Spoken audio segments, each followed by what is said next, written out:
చీకటిలో నేనున్నప్పుడు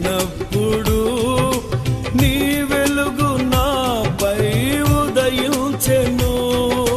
నీలోనే నేను వెలగాలని, నీ మహిమ నాలో నిలవాలని, నీలోనే నేను వెలగాలని, నీ మహిమ నాలో నిలవాలని పరిశుద్ధాత్మ అభిషేకం